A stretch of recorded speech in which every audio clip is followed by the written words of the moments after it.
సంక్షేమ హాస్టల్లో విద్యను అభ్యసిస్తున్న బాలికపై అత్యాచారం చేసిన ఘటనలో నిందితుడిని కఠినంగా శిక్షించాలని, కిడ్నాప్ కేసు కూడా పెట్టాలని, విద్యార్థులకు భద్రత కల్పించాలని సిపిఐ ఆంధ్రప్రదేశ్ మహిళా సమైక్య ఆధ్వర్యంలో గురువారం జిల్లా కలెక్టరేట్ వద్ద ధర్నా నిర్వహించారు. సిపిఐ జిల్లా కార్యదర్శి తాటిపాక మధు మాట్లాడుతూ, నగరంలో సంక్షేమ హాస్టల్ బాలికపై అత్యాచారం చేసిన ఘటన చాలా సిగ్గుచేటు అన్నారు. సంక్షేమ హాస్టల్లో బాలికలకు రక్షణ కొరవడిందని అన్నారు. బాలిక ఫిర్యాదు చేసేంత వరకు హాస్టల్ వార్డెన్, ఏఎస్డబ్ల్యూఓ కనీస విచారణ చేపట్టకపోవటం దారుణమన్నారు. ఇప్పటికైనా సంక్షేమ హాస్టళ్లపై ప్రత్యేక శ్రద్ధ తీసుకోవాలని, బాలికలకు రక్షణ కల్పించాలని డిమాండ్ చేశారు. మహిళా సమాఖ్య జిల్లా ప్రధాన కార్యదర్శి పి లావణ్య మాట్లాడుతూ, ప్రతి మహిళా సంక్షేమ హాస్టల్ వద్ద సీసీ కెమెరాలు ఏర్పాటు చేయాలని డిమాండ్ చేశారు.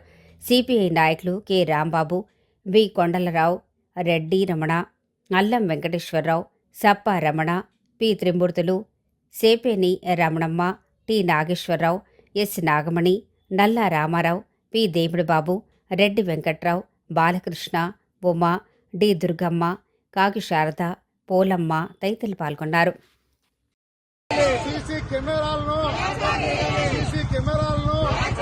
గోదావరి జిల్లా రాజమహేంద్రవరం గణేష్ చౌక్ ఎదురుగుండా సాంఘిక సంక్షేమ శాఖ బాలికల వసతి గృహం 1 హాస్టల్లో చదువుతున్న ఒక మైనర్ బాలికను ఇప్పటికీ మీరందరూ పేపర్ చూసి ఉంటారు, రేప్ చేయడం జరిగింది. దీనిపై ఒక ఉన్నత స్థాయి విచారణతో పాటుగా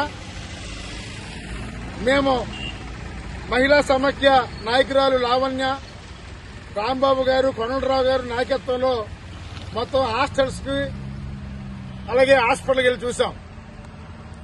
జిల్లాలో ఉన్న ఏ ఒక్క హాస్టల్, మహిళా హాస్టల్ దగ్గర సీసీ కెమెరాలు లేవు.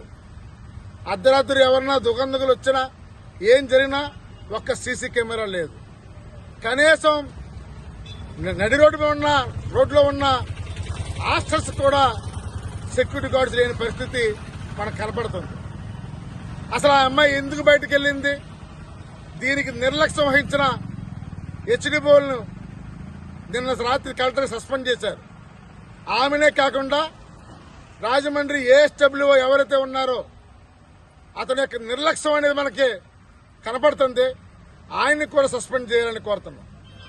అంతేకాకుండా ఎవరైతే బాధితురాలు ఉందో వెంటనే ఆ దోషుల్ని శిక్షించి ఈ రాష్ట్ర వ్యాప్తంగా ముఖ్యంగా ఈ జిల్లాలో ఉన్న అన్ని సంక్షేమ హాస్టల్స్ లో భద్రత పెంచాలి, సీసీ కెమెరాలు ఏర్పాటు చేయాలి, బాధ్యులైన వారిని శిక్షించాలని కోరుతూ ఈరోజు భారత కమ్యూనిస్ట్ పార్టీ సిపిఐ ఆంధ్రప్రదేశ్ మహిళా సమైక్య ఆధ్వర్యంలో ఈ ఆందోళన చేపడుతున్నాం. మరోపక్క తునిలో కూడా చూసే ఉంటారు. అందుకని మేము ఒకటే కోరుతున్నాం, కేంద్రమే ఒక మానవ వనరుల శాఖ మొత్తానికి ఎడ్యుకేషన్ చేయాలి.